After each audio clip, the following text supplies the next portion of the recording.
हामिद महमूद और मोहम्मद दो जहानों का सुल्तान, जान से प्यारा राज दुलारा रहमत का सरकार नबी जी। अल्लाह अल्लाह अल्लाहु ला इलाहा इल्लल्लाहु, अल्लाह अल्लाह अल्लाहु ला इलाहा इल्लल्लाहु।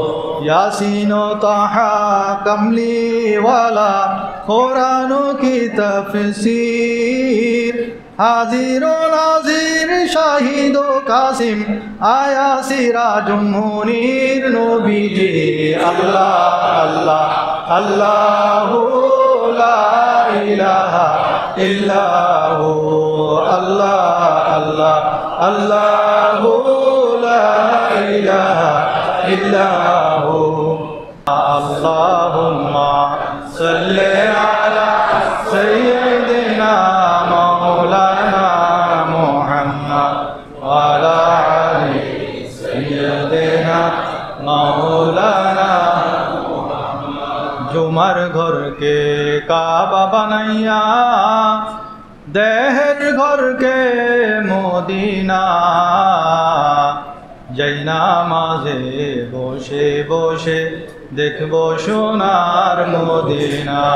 अल्लाहुम्मा सल्ली अला सय्यिदिना मौलाना मुहम्मद व अला आलि सय्यिदिना मौलाना मुहम्मद। धन्य गो आमेना बीबी, धन्य आपनार जिंदगी, आपनार कोले जन्म नील आमार दयाल नबीजी। अल्लाहुम्मा सल्ली अला सय्यिदिना मौलाना मुहम्मद व अला आलि सय्यिदिना मौलाना मुहम्मद। अऊज़ु बिल्लाहि मिनश शैतानिर रजीम।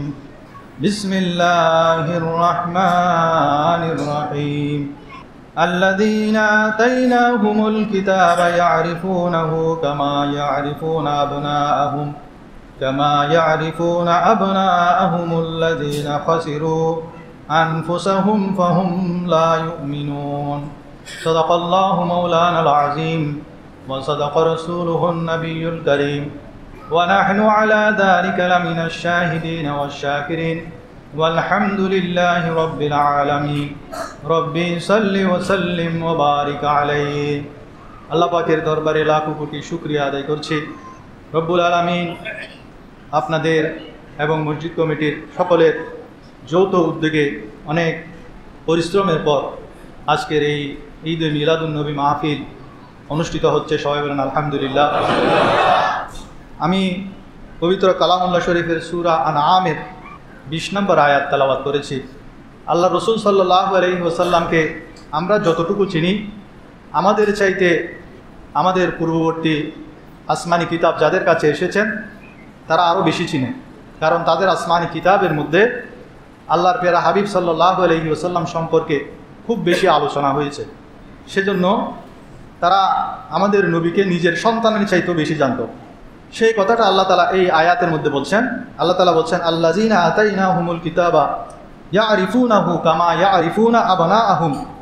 যাদেরকে আমি কিতাব দান করেছি, অর্থাৎ ইহুদি খ্রিস্টান, তারা নবীকে চিনে। কীরকম চিনে? যেমন তাদের সন্তানদেরকে চিনে। সন্তানদেরকে পিতামাতা যেরকম চিনে সেরকম তারা আমার নবীজিকে চিনে। আমার নবীজির চর্চা শুধু আমাদের ধর্মে নয়, কিয়ামত পর্যন্ত আমরা করব না, বরং যুগে যুগে আদম আলাইহিস সালাম থেকে নিয়ে যুগে যুগে প্রত্যেক নবীর যুগে প্রত্যেক আসমানি কিতাবের মধ্যে আমার নবীর চর্চা হয়েছে। এটা একটা নতুন বিষয়বস্তু। আপনারা যদি ধৈর্য ধরে বসেন তাহলে আমি 7টি উদাহরণ দেব। পূর্ব যুগে আমার নবীজির চর্চা কিভাবে হয়েছে, তারা কীরূপ আমার নবীকে চিনে। আল্লাহ তাআলা তো বলছেন, সন্তান যেরকম সন্তানকে যেমন মা বাবা চিনে, আমার নবীকে ইহুদি নাসারারা সেরকম চিনে। কিন্তু এরপরও যেহেতু তারা ক্ষতিগ্রস্ত, সেজন্য তারা ক্ষতির পথ বেছে নিয়েছে। তাদের তকদিরের মধ্যে আখেরি নবীর উপর ঈমান আনা তাদের নসিবে নাই, সেজন্য তারা ক্ষতির পথ বেছে নিয়েছে। আবার আমার নবীর ব্যাপারে মরিয়ম আলাইহিসসালামের পুত্র হযরত ঈসা আলাইহিসসালাম যে কথাটি বলেছেন সেটা সূরা সফের 6 নম্বর আয়াতের মধ্যে আল্লাহ তাআলা উল্লেখ করেছেন। আল্লাহ তাআলা বলেন, ওয়াইয ক্বালা ঈসা ইবনু মারইয়াম ইয়া বানি ইসরাঈলা ইন্নী রাসূলুল্লাহি ইলাইকুম মুসাদ্দিকাল লিমা বাইনা ইয়াদাইয়া মিনাত তাওরাতি ওয়া মুবাশশিরান বিরাসূলিন ইয়াতি মিন বা'দি ইসমুহু আহমদ। ঈসা আলাইহিসসালাম যে বলেছেন যে আমার পরে একজন নবী আসবেন যেই নবীর নাম হবে আহমদ, সেই কথাটা আল্লাহ সূরা সফের মধ্যে 6 নম্বর আয়াতের মধ্যে বলেছেন। তাহলে কোরআন থেকে দলিল আমরা পেলাম যে শুধু আমরা চর্চা করি নাই, আমার নবীর চর্চা পূর্ববর্তী জামানার আম্বিয়া কেরাম করেছেন। পূর্ববর্তী জামানার নবীর উম্মতরা আমার নবীকে ভালোবেসেছেন। কিভাবে ভালোবেসেছেন, তার পুরস্কার কি, আপনারা যদি আপনাদের ধৈর্য যদি কুলায় এবং আল্লাহ যদি সহায় হয়, আমি 7টি উদাহরণ দেব। আল্লাহ আল্লাহ আল্লাহু লা ইলাহা ইল্লাহু, আল্লাহ আল্লাহ আল্লাহু লা ইলাহা ইল্লাহু। आमिना बीबी के गुलशन में आई है ताज़ा बहार, पढ़ते हैं सल्लल्लाहु अलैहि वसल्लम ताज तारो दीवार नबी जी। अल्लाह अल्लाह अल्लाहु ला इलाहा इल्लल्लाहु। 12 रबीउल अव्वल को आया दुर्रे यतीम, माहे नबुवत मोरे रिसालत साहिबे खुल्क़े आज़ीम नबी जी। अल्लाह अल्लाह अल्लाहु ला इलाहा इल्लल्लाहु, अल्लाह अल्लाह अल्लाहु ला इलाहा इल्लल्लाहु। প্রথম উদাহরণ হযরত আব্দুল মুত্তালিব, উনি হলেন আমার নবীর দাদা। উনি একটা আজব স্বপ্ন দেখেছেন। তো এই স্বপ্নের কথা আবু তালিব বর্ণনা করেন। কি বলেন, যে আব্দুল মুত্তালিব যখন কাবাগরের পাশে একদিন ঘুমাচ্ছিলেন, তিনি ঘুমের মধ্যে এক ভয়ঙ্কর স্বপ্ন দেখলেন এবং এই স্বপ্নের কথা তিনি কুরাইশদের মধ্যে একজন মহিলা গণক ছিলেন, ওই গণককে বললেন। যখন তিনি ওই স্বপ্নের কথা গণকের কাছে গিয়ে বললেন, কি বললেন, আব্দুল মুত্তালিব স্বপ্নে দেখছেন আমি একটা বৃক্ষ দেখলাম, ওই বৃক্ষটার আগা ছিল আসমানের মধ্যে এবং গোড়া ছিল জমিনের মধ্যে। বৃক্ষটার মধ্যে আমি দেখলাম অনেকগুলা লোক ঝুলে আছেন, কুরাইশের অনেক লোক ঝুলে আছেন এবং অনেক লোক ওই বৃক্ষটাকে আরব এবং আজমের লোকেরা, আরবের লোকেরা এবং অনারবের লোকেরা ওই বৃক্ষটাকে সিজদা করছে। যতই সিজদা করছে ততই ওই বৃক্ষটা আলোকিত হচ্ছে। বৃক্ষর আলো ছিল, বৃক্ষের নূর ছিল প্রায় সূর্য থেকে 70 গুণ বেশি। এটা আব্দুল মুত্তালিব স্বপ্ন দেখছেন। আমার নবী দুনিয়ায় তশরিফ আনার অনেক আগে এই স্বপ্নটি দেখছেন। তিনি এই স্বপ্নের কথা একজন গণককে বলছেন। তিনি বলেন যে আমি দেখলাম আরবের লোকেরা এবং অনারবের লোকেরা সবাই মিলে ওই বৃক্ষটাকে সিজদা করছে এবং বৃক্ষের মধ্যে দেখলাম অনেকগুলা কুরাইশ বংশের লোক ঝুলে আছে এবং কিছু লোক সেটাকে কেটে ফেলার জন্য যাচ্ছে। তখন আব্দুল মুত্তালিব বলেন, আমি যখন ওই বৃক্ষের ডাল ধরতে গেলাম তখন আমাকে এক নৌজওয়ান বাধা দিল এবং যারা ওই গাছটি কাটতে যাচ্ছে তাকেও বাধা দিল। তখন আমি ওই নৌজওয়ানকে জিজ্ঞেস করলাম, সেই কারা সৌভাগ্যবান যারা এই গাছটি ধরতে পারবে?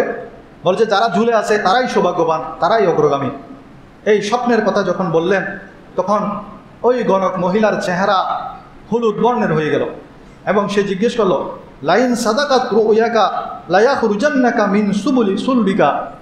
হে আব্দুল মুত্তালিব, তুমি যদি সত্যি সত্যি এই স্বপ্ন দেখে থাকো তাহলে তোমার বংশের মধ্যে এমন একজন লোক আসবেন যার দিন সারা দুনিয়ার মধ্যে ছড়িয়ে পড়বে। সবাই বলেন সুবহানাল্লাহ।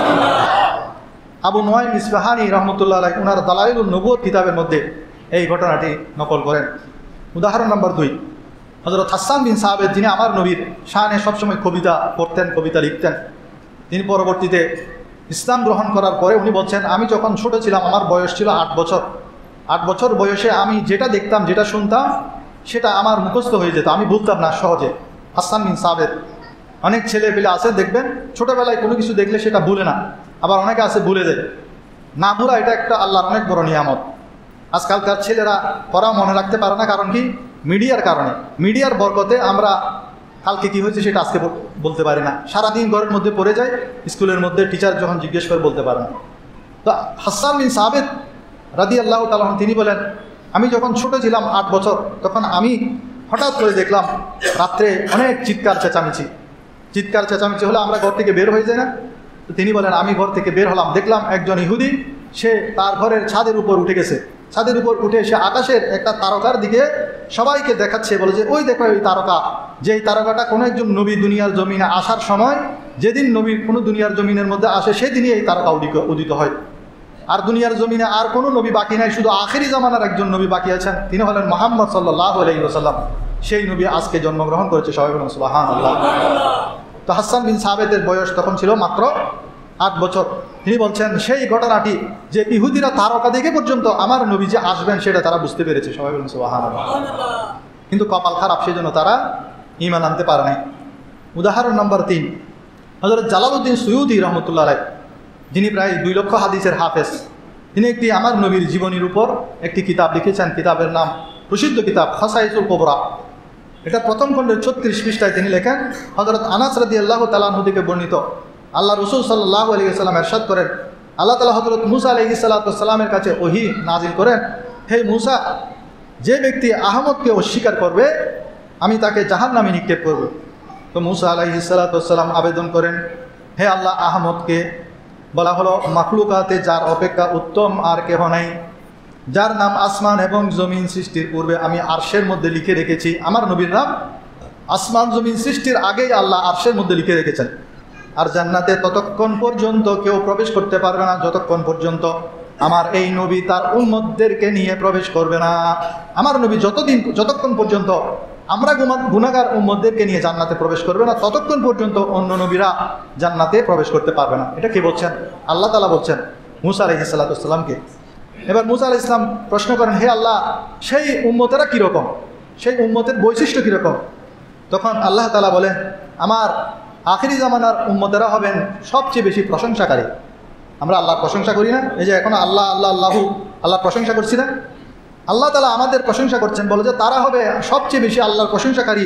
উঁচু স্থানে গেলে সেখানেও তারা আমার প্রশংসা করবে, নিচে স্থানে গেলেও সেখানেও আমার প্রশংসা করবে, সমুদ্রের তলায় গেলে সেখানেও তারা আমার প্রশংসা করবে।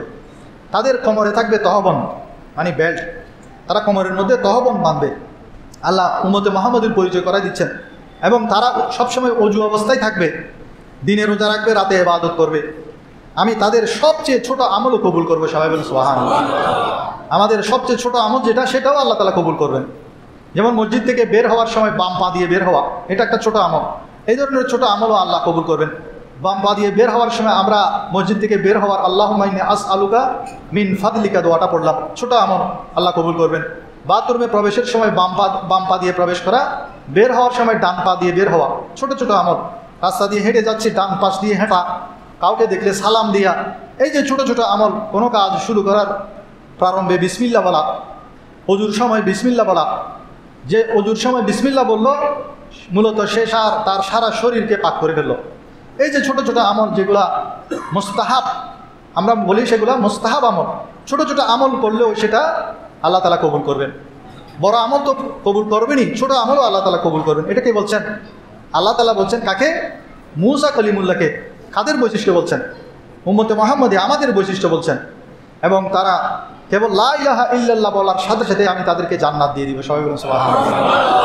একবার বলেন লা ইলাহা ইল্লাল্লাহ, একদম অন্তর থেকে বলেন লা ইলাহা ইল্লাল্লাহ। এটার অর্থ কি? আল্লাহ ছাড়া কোনো ইলাহ নাই, এটা আমরা অন্তর থেকে বিশ্বাস করি। এটা বলার সাথে সাথে আল্লাহ বলছেন আমি তাদেরকে জান্নাত দিয়ে দিব, আর কোনো কিছুর দরকার নাই। হযরত মূসা আরজ করলেন, হে আল্লাহ, আমাকে তাদের নবী বানিয়ে দেন। মূসা আলাইহিস সালাম বলেন, এই এত সুন্দর সুন্দর বৈশিষ্ট্য যেই উম্মতের, আমাকে তাদের নবী বানিয়ে দেন। তখন আল্লাহ রব্বুল আলামিন বলেন, হে মূসা, আমি তো তাদেরকে আখিরি জামানায় পাঠাবো, তোমাকে কিভাবে তাদের নবী বানাবো? বরং তাদের নবী তাদের মধ্য থেকে আসবে, তাদের নবী তাদের মধ্য থেকে আসবে, অর্থাৎ আমাদের নবীর কথা বলছেন। তখন মূসা আলাইহিস সালাতু ওয়াস সালাম আবার আরজ করেন, হে আল্লাহ, তাহলে আমাকে সেই নবীর উম্মত বানিয়ে দেন। সবাই বলেন সুবহানাল্লাহ। আমাদেরকে মূসা আলাইহিস সালাতু ওয়াস সালাম আমাদের নবীর উম্মত হওয়ার জন্য কি করলেন? আকাঙ্ক্ষা করলেন। তো এর চেয়ে বড় সৌভাগ্য আর কি হতে পারে, যেখানে স্বয়ং আল্লাহ তাআলা আমাদের প্রশংসা করছেন, নবীরা আমাদেরকে উম্মত হিসেবে পাওয়ার জন্য আকাঙ্ক্ষা করছেন, এবং সেই নবীরা আমাদের নবীর উম্মত হওয়ার জন্য আকাঙ্ক্ষা করছেন। তো আমরা কত দামি, কিন্তু আমরা আমাদের মূল্য বুঝি না। সমস্যা হলো আমরা কত দামি উম্মত সেটা আমরা বুঝি না।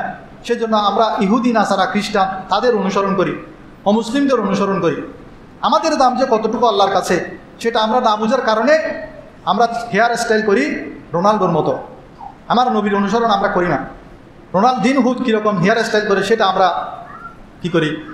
ফলো করি। আমরা যদি আমাদের মূল্য বুঝতাম তাহলে আমরা কোনোদিনও বিধর্মীদের আচার আচরণ, তাদের কালচারকে আমরা মন দিয়ে ভালোবাসতাম না, বরং আমরা আমাদের ইসলামী শরীয়তের বিধান যেটা সেটাকেই আমরা সবচেয়ে বেশি অগ্রাধিকার দিতাম। হামিদ মাহমুদ और मोहम्मद दो जहानों का सुल्तान, जान से प्यारा राज दुलारा रहमत का सरकार नबी जी। अल्लाह अल्लाह अल्लाह ला इलाहा इल्लल्लाह, अल्लाह अल्लाह अल्लाह ला इलाहा इल्लल्लाह। यासीनो ताहा कमली वाला कुरानों की तफसीर, हाजिरो नाजिर शाहिदो कासिम आया सिराजुम मुनीर नबी जी। अल्लाह अल्लाह अल्लाह ला इलाहा इल्लल्लाह, अल्लाह अल्लाह अल्लाह ला इलाहा इल्लल्लाह। उदाहरण नंबर 4, ইমাম জালালউদ্দিন সুয়ুতি রহমতুল্লাহ আলাইহি খাসাইসুল কুবরার প্রথম খণ্ডের 40 পৃষ্ঠায় এই ঘটনাটি লিখেন। সাহাল মোরাইস তিনি যখন খ্রিস্টান ছিলেন, পরবর্তীতে মুসলমান হয়েছেন, তিনি বলেন এতিম অবস্থায় বলেছেন আমি এতিম ছিলাম, এতিম অবস্থায় আমি আমার চাচার ঘরে লালিত পালিত হতাম। তো আমার চাচাও খ্রিস্টান ছিল, আমিও খ্রিস্টান ছিলাম। তো আমার চাচার ঘরের মধ্যে একটি ইনজিল কিতাব ছিল। একদিন আমার চাচার অনুপস্থিতিতে আমি ইনজিল কিতাবটা পড়তে লাগলাম। কে বলছেন? হযরত সাহাল মোরাইস রাদিয়াল্লাহু তাআলা আনহু। উনি বলছেন আমি ওই ইনজিল কিতাবটি পড়তে লাগলাম। পড়তে পড়তে দেখি যে সেখানে 2টা পৃষ্ঠা একদম লুকানো আছে, ভাঁজ করে লুকিয়ে রাখছে, পৃষ্ঠার ভাঁজের মধ্যে লুকিয়ে রাখছে। আমি সেই পৃষ্ঠা 2টি খুললাম। খোলার পরে আমি সেখানে দেখতে পেলাম সেই 2টি পৃষ্ঠার মধ্যে আখিরি জামানায় যে নবী মুহাম্মদুর রাসূলুল্লাহ সাল্লাল্লাহু আলাইহি ওয়াসাল্লাম আসবেন, সেই 2টি পৃষ্ঠার মধ্যে সেই নবীর গুণগান গাওয়া হয়েছে। সেই নবী কীরকম হবে, তার লম্বা কীরকম হবে, বেটে কীরকম হবে, চুল কীরকম হবে, সৌন্দর্য কীরকম হবে, মোহরে নবুয়ত কেমন হবে, এই সব কিছু বর্ণনা করা হয়েছে। তার নাম কি হবে, এবং তার 2 বাহুর মাঝখানে, এই যে কাঁধের এইখানে ঘাড়ের নিচে 2 বাহুর মাঝখানে মোহরে নবুয়ত, আমার নবীর সেখানে একটা সিল বলা না, সিল, এই মোহরে নবুয়তের মোহর লাগানো আছে। সেজন্য অনেক ধর্মযাজক যারা আমার নবীকে ছোটোবেলায়, যেমন সিরিয়ার মধ্যে এক ধর্মযাজক, সে আমার নবীর ওই মোহরে নবুয়ত দেখে চিনে ফেলেছে, যেহেতু আখেরি নবী, এবং সে তার চাচাকে বলেছেন যে একে সামলে রাখবেন, কারণ এর উপর বিভিন্ন ধরনের হামলা হতে পারে। যেহেতু আমার নবী ইহুদিরা যেই বংশে আসার কথা ছিল, ইহুদিরা যে বংশে আসা কামনা করেছিল সে বংশে আসে নাই, সেজন্য ইহুদিরা আমার নবীকে, তাদের আদত হলো নবী আম্বিয়াদের হত্যা করা, তারা অনেক নবীকে হত্যা করেছে। সেজন্য একজন ধর্মযাজক ভবিষ্যৎবাণী করেছেন যে তাকে সামলে রাখবেন, না হয় তাকে হত্যা করা হবে। কিন্তু সেটা তো সম্ভব নয়, কারণ আল্লাহর ফয়সালা যেটা সেটা তো হবেই হবে। তো তিনি সদকা গ্রহণ করবেন না, গাদা খচ্চরের মধ্যে আরোহণ করবেন, বকরির দুধ দহন করবেন, তালিযুক্ত পোশাক পরিধান করবেন। তিনি হযরত ইসমাইল আলাইহিস সালাতু ওয়াস সালামের বংশের মধ্য থেকে হবেন, তার নাম হবে আহমদ। আমার নবীর আসমানের মধ্যে আমার নবীর নাম, অন্যান্য আসমানি কিতাবের মধ্যে আমার নবীর নাম আহমদ, কিন্তু আমার নবী দুনিয়ার জমিনের মধ্যে প্রচারিত হয়েছেন, প্রচার লাভ করেছেন মোহাম্মদ নাম হিসেবে। তো এই পৃষ্ঠা 2টা যখন আমি পড়ছিলাম, এমন সময় হঠাৎ আমার চাচা চলে আসলো। আমার চাচা যখন আসলেন, তিনি আমাকে ধমক দিলেন, বকা দিলেন যে তুমি এই পৃষ্ঠাগুলো কেন পড়তেছো। এগুলো তিনি আবার ভাঁজ করে ওই ইনজিল কিতাবের ভিতরে লুকিয়ে রাখলেন। এবং আমি বললাম যে চাচা, এই 2 পৃষ্ঠার মধ্যে তো আখেরি নবীর গুণগান গাওয়া হয়েছে, আমি সব কিছু পড়েছি। বলে যে খবরদার, এগুলো কাউকে বলিও না, আখেরি নবী এখনও আসে নাই, আসলে দেখা যাবে। কারণ তারা আমার নবীর গুণগান, সিফত কী হবে না হবে, এগুলো সব কিছু তারা কী করতো, লুকিয়ে রাখতো। যেহেতু আমার নবী ইসমাইলের বংশে আসবে, সেজন্য সেটাকে তারা প্রকাশ করতে চাইতো না। তারা চাইতো আমার নবী আখেরি নবী তাদের বংশে আসুক, সেটাই হলো তাদের একমাত্র ইস্যু। তাদের বংশ থেকে কেন আসলো না? তারা নিজেদেরকে পৃথিবীর জমিনে শ্রেষ্ঠ বংশের দাবি করেন। তাদের সেই বংশধারার মধ্যে না আসার কারণে, যে বংশধারার মধ্যে মুসা আলাইহিস সালাম এসেছেন, সেই বংশধারায় না আসার কারণে একমাত্র তারা আমার নবীকে আখেরি নবী হিসেবে মান্য করতে পারে নাই। অথচ তাদের কিতাবের মধ্যেই সেটা লেখা আছে, তাদের কিতাবের মধ্যে সেটা ওই 2 পৃষ্ঠার মধ্যে সেটা লেখা আছে। উদাহরণ নাম্বার 5, ইমাম জালালউদ্দিন সুয়ুতি ওনার খাসাইতুল কুবরার প্রথম খণ্ডের 42 পৃষ্ঠার মধ্যে লেখেন, বনী ইসরায়েলের এক ব্যক্তির প্রায় 200 বছর আল্লাহর নাফরমানি করেছেন। নাফরমানি করার পর সে যখন মারা গেল, তাকে বনী ইসরায়েলের লোকেরা আবর্জনার স্তূপের মধ্যে ফেলে দিল। তখন আল্লাহ রব্বুল আলামিন মুসা কলিমুল্লাহকে বলেন, ও মুসা, আমার একজন প্রিয় বান্দা ইন্তেকাল করেছে, তাকে তোমার কওমের লোকেরা আবর্জনার স্তূপের মধ্যে ফেলে দিয়েছে। তুমি তাড়াতাড়ি যাও, তাড়াতাড়ি গিয়ে তাকে সুন্দরভাবে জানাজা পড়াও, তার দাফন কাফনের ব্যবস্থা করো এবং এলান করে দাও, যারা তার জানাজার মধ্যে অংশগ্রহণ করবে আমি সবাইকে ক্ষমা করে দেব। সবাই বলুন সুবহানাল্লাহ। হযরত মুসা আলাইহিস সালাম ওই এলাকার মধ্যে গেলেন, গিয়ে যখন দেখতে পেলেন সেটা হলো সেই লোক যে 200 বছর পর্যন্ত আল্লাহর নাফরমানি করেছে, মুসা কলিমুল্লাহ আল্লাহকে প্রশ্ন করেন, হে আল্লাহ, এটা তো সেই লোক যে তোমার আজীবন তোমার নাফরমানি করেছে, 200 বছর সে তোমার নাফরমানি করেছে, তাকে কি জন্য আপনি এত সম্মান করছেন? কেন তাকে ইজ্জত দিচ্ছেন? কেন তাকে আপনার খাস বান্দা বলছেন? কেন তাকে আপনি এত মহব্বত করছেন? তখন হযরত মুসা আলাইহিস সালামকে আল্লাহ তাআলা জবাব দিলেন, হে মুসা, সে যখন তাওরীত কিতাব পাঠ করত, তাওরীত কিতাবের বিভিন্ন জায়গার মধ্যে আমার আখিরি নবী মুহাম্মদুর রাসূলুল্লাহর নাম আছে, আমার নবীর প্রশংসা আছে, যেখানে আহমদ নাম আছে, সেই জায়গাটা যখনই সে পেত সেটাকে সে চোখের মধ্যে লাগাতো, মুখ দিয়ে চুমু দিত। সবাই বলেন সুবহানাল্লাহ। আমার নবীর নাম দেখেই সেই চোখে লাগাতো, মুখে লাগাতো, চুমু দিত, চোখের মধ্যে মাসে করত। সেখান থেকে আমরা সেই আমলটা করি। আমার আল্লাহ তাআলা মুসা আলাইহিস সালামকে বলছেন, আখিরি জামানায় এমন একজন নবী আসবে, তারা ছোট আমল করলে সেটাও আল্লাহ কবুল করবেন। তো আমলটা ছোট, যখন আমার নবীর নাম নিচ্ছে তখন আমরা ছোট হলেও আমলটা করতেছি, চুমু খেয়ে চোখের মধ্যে লাগাচ্ছি, আমলটা ছোট, সেটা না করলে কোনো অসুবিধা নেই, কিন্তু আল্লাহ তাআলা বলছেন আমি এই ছোট আমলও কবুল করি। তো এই 200 বছরের নাফরমানির পরেও আল্লাহ রব্বুল আলামিন মুসা আলাইহিস সালামকে বলছেন, হে মুসা, সে যখনই তাওরীত কিতাব পাঠ করতো সেখানে আমার আখেরি নবীর যেখানে যেখানে নাম আছে সেই নামটাকে সে চুমু দিত। তার এই আমলটা আমার বেশি পছন্দ হয়েছে, সেজন্য আমি তার 200 বছরের নাফরমানির গুনাহ মাফ করে দিয়েছি। সবাই বলেন সুবহানাল্লাহ। উদাহরণ নম্বর 6, আর বলবো না, বিরক্ত হয়ে গেছেন। আমাদের সবশেষে এই পুরস্কার, এই কুইজ প্রতিযোগিতা প্রায় অনেকেই অংশগ্রহণ করেছেন, আলহামদুলিল্লাহ। প্রত্যেকে প্রায় অধিকাংশ সঠিক উত্তর দিয়েছেন, অনেক কঠিন কঠিন প্রশ্ন সেগুলা, কিন্তু দেখা যাচ্ছে আমার মুসল্লিরা তারা এগুলা নিয়ে অনেক পড়ালেখা করেছেন, ইন্টারনেটে সার্চ করেছেন, এই যে এই কাজটা করেছেন এর মধ্যেও স্বভাব আছে, কারণ এখানে সব আমার নবীজির জীবনী সংক্রান্ত প্রশ্ন। অনেকে বিভিন্ন আলেম ওলামার বক্তব্য শুনেছেন, আমার নবীর জীবনী পড়েছেন, অনেকে ইন্টারনেটের মধ্যে সার্চ করেছেন। এখন তো অনেক সহজ, প্রশ্নের উত্তর বের করা অনেক সহজ। চ্যাট জিপিটি একটা আছে না, জামিনি একটা আছে, চ্যাট জিপিটি আছে, সেখানে আপনি প্রশ্ন লিখে দিলে সাথে সাথে আনসার দিয়ে দিচ্ছে। তবে মাঝে মাঝে সে আবার ভুল উত্তর দেয়, এই ভুল উত্তর দিয়ে অনেকে আবার 2-3টা ভুল করে ফেলছেন, ওই চ্যাট জিপিটি অনুসরণ করছে। আমরা তো সেটা প্রশ্নগুলো কিতাব থেকে করছি, তো কিতাবের যেটা আছে সেটা আমরা ফলো করতে হবে। চ্যাট জিপিটি, জামিনি এরা সেটাই উত্তর দিবে যেটা তার মধ্যে আছে, তার ডাটার মধ্যে যেটা ঢুকানো হয়েছে। অনেক সময় সেই ডাটার মধ্যে ভুল তথ্য ঢুকানো হয়ে গেছে, তো সেই তথ্যটাই আপনাকে দিচ্ছেন, আপনি সেটা দেখে দিয়ে দিচ্ছেন। এরপরও যারা অংশগ্রহণ করেছেন অনেক ভালো করেছেন, প্রায় সবাই মানে ভালো, একদম সঠিক আনসার দিয়েছেন, ভুল খুবই কম করেছেন। তো সেই জন্য আপনাদেরকে ধন্যবাদ। এই ধরনের আয়োজনের মাধ্যমে মানুষের মেধা যেমন বিকাশ হয়, এই যে যতক্ষণ পর্যন্ত আমি মোবাইলে অন্যান্য জিনিস না দেখি, আমি মোবাইলে এই জিনিসগুলো সার্চ করলাম, আমি আশা করব এই ধরনের উদ্যোগ প্রতি মাসে মাসে হওয়া উচিত। আমি চেষ্টা করব যে আমি জুমার মধ্যে যে বক্তব্যগুলো দিই সেই বক্তব্যের মধ্যে অনেকগুলো তথ্য থাকে, এই তথ্যের উপরে আমি মাসিক একটা এই ধরনের কুইজ প্রতিযোগিতার ব্যবস্থা করব। কোনো একজন ডোনার যদি থাকেন যে উত্তর দিতে পারবে, যারা উত্তর দিতে পারবে তাদেরকে পুরস্কৃত, এরকম একজন ডোনার যদি পাই আমি প্রতি মাসে মাসে ইনশাল্লাহ এটা চালু করব। যে আমার বক্তব্যগুলো শুধু মনোযোগ দিয়ে শুনলে হবে, ওই বক্তব্য থেকেই আমি প্রশ্নগুলো করব। এটা ইনশাল্লাহ আমরা যদি মসজিদ কমিটি অনুমতি দেয় আমরা সেটা চালু করার চেষ্টা করব। তাহলে ইয়ং জেনারেশন যারা, তারা এসব নিয়ে চিন্তাভাবনা করবে। তাআওয়ানু আলাল বিররি ওয়াত তাকওয়া ওয়ালা তাআওয়ানু আলাল ইসমি ওয়াল উদওয়ান। আল্লাহ তাআলা বলছেন তোমরা নেক কাজের মধ্যে একে অপরকে সহযোগিতা করো, এটা একটা ভালো কাজ। সেজন্য যারা অংশগ্রহণ করেছেন তাদেরকে আমি সাধুবাদ জানাই। সবাই তো আর পুরস্কার পাবে না, সবাই যেহেতু সঠিক উত্তর প্রায় সবাই দিয়েছে, সেজন্য আমরা লটারি করতে হয়েছে। লটারির মাধ্যমে প্রথম দ্বিতীয় এরকম 10 জনকে আমরা পুরস্কার দিব। আপনারা ধৈর্য ধরে বসেন, অল্প কিছুক্ষণের মধ্যেই আমাদের পুরস্কার বিতরণী অনুষ্ঠান শুরু হবে।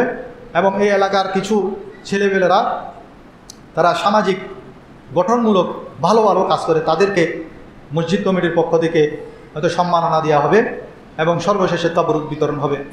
আল্লাহুম্মা সাল্লি আলা সাইয়্যিদিনা মাওলানা মুহাম্মদ ওয়া আলা আলি সাইয়্যিদিনা মাওলানা মুহাম্মদ। উদাহরণ নাম্বার 6।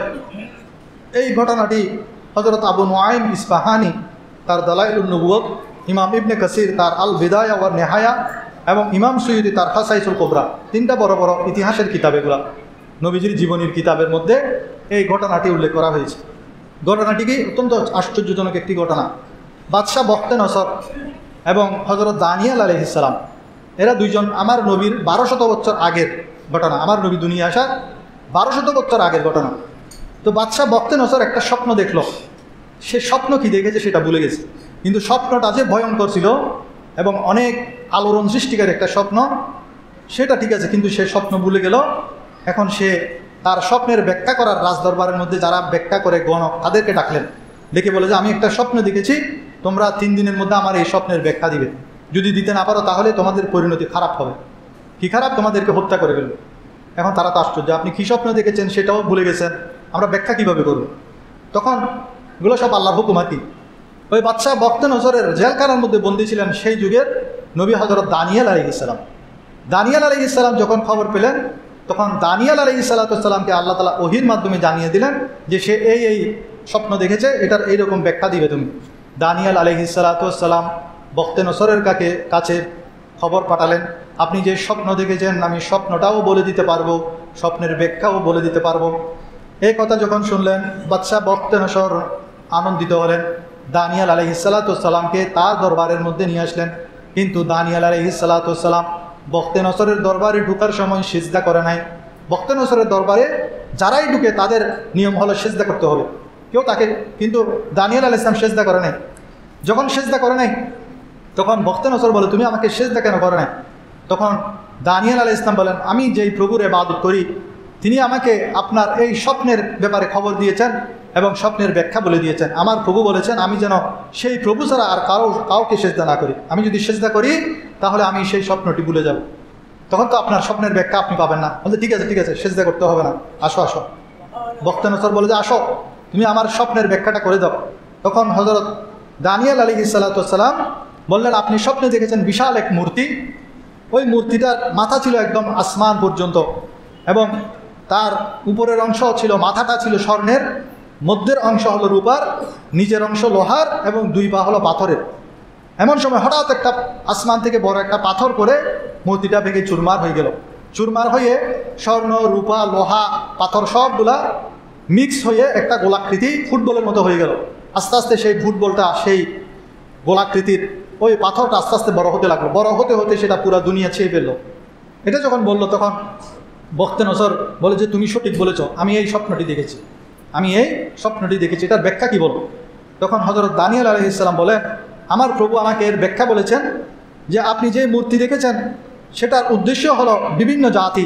স্বর্ণ দ্বারা উদ্দেশ্য হলো আপনার যুগ, রূপা দ্বারা উদ্দেশ্য হলো আপনার পরবর্তীতে আপনার পুত্রের জমানা, তামা এবং লোহা দ্বারা উদ্দেশ্য হলো রোম এবং পারস্য দিকে ইঙ্গিত করা হয়েছে। আর 2টি পা যে পাথরের, সেটা দ্বারা উদ্দেশ্য হলো ইয়েমেন এবং সিরিয়ার মধ্যে 2জন মহিলা নারী রাজত্ব করবে, তাদের দিকে ইশারা করা হয়েছে। এবং যে পাথরটি এসেছে, পাথর এসে এগুলোকে ভেঙে চুরমার করে দিয়েছে, এটার অর্থ হলো আখিরি জামানার মুহাম্মদুর রাসূলুল্লাহ সাল্লাল্লাহু আলাইহি ওয়াসাল্লামের দ্বীন ইসলাম। সবাই বলুন সুবহানাল্লাহ। আখিরি জামানায় এমন একজন নবী আসবেন, সেই নবীর দিন হবে ইসলাম। সেই ইসলামটি হলো ওই আসমান থেকে আসা পাথর। সেই পাথরটি আপনার এই সমস্ত কিছুকে ভেঙে চুরমাচুর করে দিয়েছে এবং আস্তে আস্তে সেই পাথরটি বড় হতে হতে পুরো দুনিয়া ক্যাপচার করে ফেলেছে। অর্থাৎ আখিরি জামানায় এমন একটা ধর্ম আসবে যে ধর্ম পুরো দুনিয়ার মধ্যে ছেয়ে যাবে। সবাই বলুন সুবহানাল্লাহ। তো এই দানিয়েল আলাইহিস সালামের এই ব্যাখ্যাটি শুনে রাজা বখতে নজর দানিয়েল আলাইহিস সালামকে তো ক্ষমা করে দিলেন এবং সেই নিজেই বখতে নসর সে নিজেই দানিয়েল আলাইহিস সালামের কাছে করজোর করে বললেন যে আমি আমার জীবনে এত বড় এহসান আর কারো কাছ থেকে পাই নাই, তুমি আমার অনেক বড় টেনশন দূর করে দিয়েছো, আজকে থেকে তোমাকে আমি মুক্ত করে দিলাম। সবাই বলুন সুবহানাল্লাহ। এই দানিয়েল আলাইহিস সালাম এবং বখতে নসর এই ঘটনাটি ঘটেছে আমার নবী দুনিয়ায় আসায় প্রায় 1200 বছর আগে। তাহলে দেখেন আমার নবীর চর্চা শুধু আমরা করছি না, নবীর যুগের 1200 বছর আগে পর্যন্ত এই নবীর চর্চা হয়েছে দুনিয়ার মধ্যে। জশ্নে আমদে রসুল আল্লাহি আল্লাহ, বিবি আমিনা কে ফুল আল্লাহি আল্লাহ, জশ্নে আমদে রসুল আল্লাহি আল্লাহ, বিবি আমিনা কে ফুল আল্লাহি আল্লাহ। আল্লাহর প্রিয় হাবিব সাল্লাল্লাহু আলাইহি ওয়াসাল্লাম দুনিয়ার জমিনে যেদিন ভূমিষ্ঠ হয়েছেন সেদিন বেশ কিছু অলৌকিক ঘটনা ঘটেছেন। তার মধ্যে শয়তান বিলাপ করে কান্না করেছে, যেটা কুইজের মধ্যে আছে। কুইজের প্রশ্নের মধ্যে এই প্রশ্নটা আছে। বিদায়া ও নিহায়া কিতাবের মধ্যে ইমাম ইবনে কাসির রহমতুল্লাহ আলাই, আল্লামা ইবনে কাসির রহমতুল্লাহ আলাই দ্বিতীয় খণ্ডের 225 পৃষ্ঠায় লিখেন, শয়তান জীবনে 4 বার বিলাপ করে কেঁদেছে। সর্বপ্রথম কেঁদেছে যখন তাকে অভিশপ্ত করা হল, রজিম, আল্লাহ তাআলা তাকে রজিম ঘোষণা করেছেন, অভিশপ্ত করেছেন, তখন সে বিলাপ করে কেঁদেছে। শয়তান রজিম হয়েছে কেন? সে তর্ক করেছে, কথা বলেছে, আল্লাহর হুকুমের উপর কথা বলেছে। এই যে আজকে অনেক ছোট ছোট বাচ্চারা এসেছে, ছোট ছোট বাচ্চারা যখন ঘরের মধ্যে মুরব্বীরা কোনো কথা বলে, অথবা কোনো একটা মজলিসের মধ্যে মুরব্বীরা আছেন, সেখানে অনেক ছোট ছোট বাচ্চারা আছেন 6, 7, 8-এ পড়ে, 9-এ পড়ে, তারা দেখবেন তারা ফটর ফটর অনেক কথা বলে ফেলে। সে চিন্তা করে এটা তো আমি জানি, দাম দাম কথা বলে ফেলতেছে, কিন্তু সে সেইখানের মুক্তাদা হাল বুঝতেছে না। এই কথাগুলো আমি এখানে বলা কি উচিত কি উচিত না সেটা সে বুঝে না, কিন্তু সে বুঝতেছে না তার এই কথার দ্বারা হয়তো কেউ আঘাত পাচ্ছে, অথবা মুরব্বীরা মনে করতেছে ছেলেটা তো বেয়াদব, সেজন্য কথা জানলেই সেটা বলতে হবে, সেটা না। কথা জানলেই, যেমন শয়তান সে আল্লাহর সামনে বলেছে, হে আল্লাহ, আপনি আদম আলাইহিস সালামকে সৃষ্টি করেছেন মাটি দিয়ে, আমাকে সৃষ্টি করেছেন আগুন দিয়ে, মাটি থেকে তো আগুন শ্রেষ্ঠ, এরপরও কেন আপনি আমাকে বলছেন যে আদমকে সিজদা করার জন্য? দেখেন শয়তান রজিম কেন হলো, অভিশপ্ত কেন হলো? সে একটা যুক্তি জানে, সে যুক্তিটা সে সাথে সাথে দিয়ে ফেলেছে। কোন জায়গায় দিতে হবে সেটা বুঝে নাই, এটা যে এই জায়গায় যে যুক্তি খাটবে না সেটা সে বুঝতে পারে নাই, যার কারণে সে চিরকালের জন্য অভিশপ্ত হয়েছে। সেজন্য আমার ছোট ছোট ভাইয়েরা যারা আজকে এখানে এসেছো, ঘরের মধ্যে মুরব্বীদের সামনে যখন তোমরা যাবে, সেখানে অনেক সময় কোনো কথাবার্তা চলতেছে, সেই সময় তুমি যদি ফটর ফটর করো, কোনো কথা বলে ফেলো, যেটার কারণে তোমার মুরব্বীরা তোমাকে বেয়াদব মনে করবে, তোমাকে মনে করবে সে ইচিরে পাকা, বাংলায় প্রবাদ আছে না, ইচিরে পাকা অকাল পক্ষ। তো সেই জন্য যেখানে সেখানে জবান লড়া থেকে তোমরা সতর্ক থাকবে, জানলেও চুপ হয়ে থাকবে। এটা সাহাবায়ে কেরামের বৈশিষ্ট্য। যেমন আমার নবী একদিন সাহাবীদেরকে প্রশ্ন করেন যে তোমরা বলো তো, একটি গাছ আছে যে গাছটির পাতা ঝরে না, সেটা মুমিনদের সাথে সাদৃশ্যমান। একটা গাছ আছে যে গাছটি পাতা ঝরে না, সেটা মুমিনদের সাথে সাদৃশ্যমান। সাহাবায়ে কেরাম এক একজন এক একটা গাছের নাম বলছেন। তখন হযরত আব্দুল্লাহ ইবনে আব্বাস রাদিয়াল্লাহু তাআলা আনহু সেখানে ছিলেন। তিনি বলছেন, আমি ছোট ছিলাম বয়সে, আমার মনে মনে আসছে সেই গাছটা হবে খেজুর গাছ। যেহেতু তিনি ছোট, সেজন্য তিনি বলছেন আমার মনে মনে যে আসছিল উত্তরটা, কিন্তু আমি বলতেছি না, কারণ মুরব্বীদের সামনে আমি কেমনে বলবো, আমার ভয় লাগতেছিল, সেজন্য আমি সেটা আর বলি নাই। কিন্তু পরক্ষণে অনেক সাহাবা অনেক গাছের নাম বলছেন, কোনোটাই উত্তর সঠিক হয় নাই। সর্বশেষে আমার নবী বলছেন যে সঠিক উত্তর হলো খেজুর গাছ। সুবহানাল্লাহ। আল্লাহ আমাদের মুমিনদেরকে আল্লাহর নবী মুমিনদেরকে খেজুর গাছের সাথে তুলনা করেছেন, কারণ খেজুর গাছ এটা এমন একটা গাছ যেটার আগাগোড়া মানুষের উপকারে লাগে। মানুষের উপকারে কীভাবে লাগে সেটা বোঝার জন্য আপনাদের গ্রামের মধ্যে যেতে হবে। গ্রামের মধ্যে পুকুর আছে না, ফুসকুনি, পুকুরের মধ্যেও খেজুর গাছের গাঁটলা বানায়, দেখছেন? খেজুর গাছের গাঁটলা, অথবা সাঁকু ব্যবহার করে, সাঁকু হিসাবে ব্যবহার করে, অথবা ছাদের মধ্যে বাদাম হিসাবে ব্যবহার করে। খেজুর গাছের পাতা দিয়ে ছাউনি ব্যবহার করে। খেজুর গাছ একদম কেটে নষ্ট হয়ে যাওয়ার পর সেটার ভিতরে একটা মুদা আছে না, মুদা এটা খাইতে একবার যদি খাইতেন বুঝতেন কি মজা, সেটা এত মজার জিনিস আর নাই। সেটা যদি আপনি কাটার পরে দেখবেন সেখান থেকে গাছের ভিতর থেকে রস বের হচ্ছে। তা আগা থেকে গোড়া পর্যন্ত এই গাছটা মানুষের জন্য উপকারী। তো মুমিনও হবে মানুষের জন্য, আগা থেকে গোড়া মানুষের জন্য উপকারী। মুমিন কখনো কারো ক্ষতির কারণ হবে না। সেজন্য আমার নবী মুমিনের সাথে তুলনা করেছেন খেজুর গাছের। সবাই বলেন সুবহানাল্লাহ।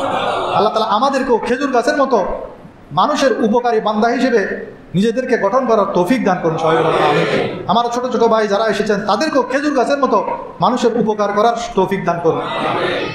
আপনারা ঘরের মধ্যে ছোট বাচ্চারা আপনারা ঘরের মধ্যে খেদমত করবেন, ছোট হোক বড় হোক খেদমত করবেন। বাবা খেতে বসেছেন, সামনে গ্লাসে পানি নেই, পানি নিতে ভুলে গেছেন, তো আপনি চিন্তা করছেন এটা তো মা দিবে, মা তো দিচ্ছে, আমি কেন দিব। এই যে ছোট ছোট বাচ্চারা তোমরা দেখবে বাবা ঘর থেকে বের হবে, তুমি তাড়াতাড়ি গিয়ে তোমার বাবার জুতাগুলা বের হয়ে যাতে পড়তে পারে সেদিকে ঘুরে দিবে। তোমার বাবা বাহির থেকে আসছে সালাম দিবে, বাবার হাতের মধ্যে বাজারের থলে তাড়াতাড়ি নিবে, নিয়ে ঘরের মধ্যে নিয়ে যাবে। এই যে ছোট ছোট খেদমত যেগুলা মায়ের কাজের মধ্যে সহযোগিতা করা, এই খেদমত এগুলো যদি আপনারা করেন তাহলে খেদমত করতে করতে মা বাবার মন খুশি হয়ে গেলে আল্লাহ খুশি হয়ে যাবেন। সবাই সুবহানাল্লাহ। আল্লাহুম্মা সাল্লি আলা সাইয়্যিদিনা মাওলানা মুহাম্মদ ওয়া আলা আলি সাইয়্যিদিনা মাওলানা মুহাম্মদ। আমার নবীর চর্চা যে আখিরি আমার নবী দুনিয়ায় আগমনের আগেও যে আসমানি কিতাবসমূহের মধ্যে আলোচিত হয়েছে সে ব্যাপারে আরেকটি ঘটনা বলে আমি শেষ করব, এরপর ইনশাআল্লাহ পুরস্কার বিতরণী হবে। আমাদের মসজিদ কমিটির ভাইরা আশেপাশে থাকলে তাড়াতাড়ি চলে আসলে ভালো হবে, কারণ তাদেরও প্রোগ্রাম আছে। পূর্বের কিতাবের মধ্যে আমার নবীর চর্চা সম্পর্কে আবু বকর রাদিয়াল্লাহুর একটি আশ্চর্য ঘটনা আছে, একদম তাজা ঘটনা। হযরত আবু বকর সিদ্দিক রাদিয়াল্লাহু তাআলা আনহু বলেন, রাসূলুল্লাহ সাল্লাল্লাহু আলাইহি ওয়াসাল্লামের নবুয়ত প্রকাশের পূর্বে আমি ব্যবসার উদ্দেশ্যে সিরিয়া গেলাম। আমার নবীর সাথে নবীর নবুয়ত প্রকাশের আগে নবীর সাথে আবু বকরের বন্ধুত্ব ছিল, ঘনিষ্ঠ বন্ধুত্ব, সবসময় একে অপরের সাথে থাকতেন। এগুলো ইসলাম আমার নবীর কাছে ওহী আসার আগে। তো আবু বকর সিদ্দিক রাদিয়াল্লাহু সিরিয়া গিয়ে সেখানে তিনি এক 400 বছরের পুরানো লোক, তখন তো মানুষ 200 বছর 300 বছর, এক লোক তার বয়স ছিল 400 বছর, ওই লোকের আন্ডারে তিনি ছিলেন। তখন ওই লোকটি আবু বকর সিদ্দিককে দেখে তাকে জিজ্ঞেস করছেন, তোমার নাম কি আবু বকর? বলে যে হ্যাঁ। তুমি যে আরব থেকে এসেছো? বলে যে হ্যাঁ। তোমার বংশের নাম কি কুরাইশ বংশ? আবু বকর রাদিয়াল্লাহু বলছে হ্যাঁ। বলে তুমি একটু এদিকে আসো, তাকে কাছে এনে ওনার জামাটা তুলতে বলেন। বলে তুমি তোমার জামাটা একটু তোলো। আবু বকর সিদ্দিক জিজ্ঞেস, এসব কি? আপনি আমার নামও জানেন দেখি, আমার জামা কেন তুলতে বলতেছেন? বলে যে তুমি জামাটা তোলো, কারণ আমি কিতাবের মধ্যে পেয়েছি আখিরি জামানায় একজন নবী আসবেন, সেই নবী হেরেম থেকে, তুমি যেই এলাকা থেকে এসেছো সেই এলাকা থেকে হবে, এবং সেই নবীর সাথে হবে এমন একজন লোক, যেই লোক দেখতে খুব সুন্দর হবে। আবু বকর সিদ্দিক কিন্তু খুব সুন্দর ছিলেন, দেখতে খুব সুন্দর হবে, সে একটু শারীরিকভাবে দুর্বল হবে। আবু বকর সিদ্দিক একটু শারীরিকভাবে দুর্বল ছিলেন, কিন্তু তার নাভির উপর একটি কালো বড় দাগ হবে, নাভির উপর একটি কালো দাগ হবে। আমি সে দাগটা একটু দেখতে চাই। তুমি যদি সেই ব্যক্তি হও, তোমার চেহারা শুরুতে মনে হচ্ছে তুমি কুরাইশ বংশের লোক এবং তুমি মক্কা থেকে এসেছো, এলাকা তো ঠিক আছে, কিন্তু তোমার চেহারায় মনে হচ্ছে তুমি সবচেয়ে সুন্দর একজন মানুষ। আমার মনে হচ্ছে আখেরি জামানায় যে নবী আসবে সেই নবীর সাথী হলে তুমি, এবং সেই সাথীর নাভির উপর একটা কালো দাগ, সেটা আমি পরীক্ষা করে দেখতে চাই। তো আবু বকর সিদ্দিক রাদিয়াল্লাহু তাআলা আনহু নিজের কাপড় তুললেন, তুলেই দেখে যে নাভির উপরে সেই কালো দাগটি আছে। সবাই বলুন সুবহানাল্লাহ।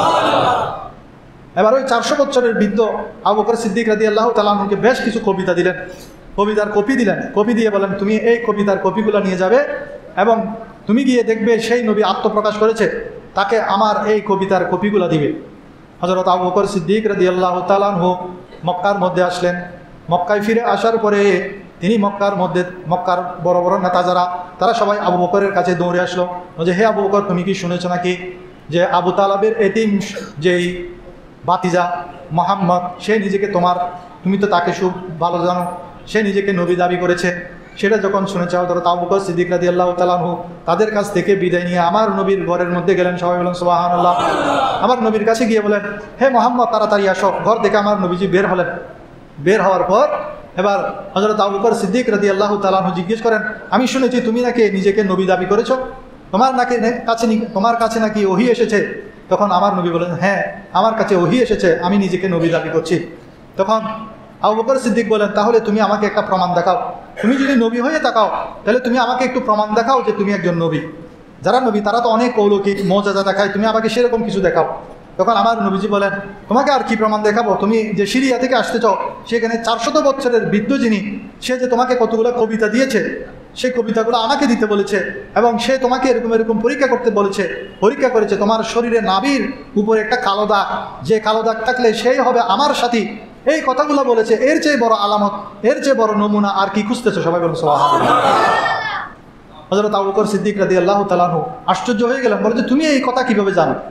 তুমি এত কথা, এই কথা তো আমি ছাড়া আর কেউ জানে না, আমি এইমাত্র সিরিয়া থেকে আসলাম, এসে আমি তোমার কাছে আসলাম, আমি তো কাউকে এই কথা বলি না, তুমি কিভাবে জানলে?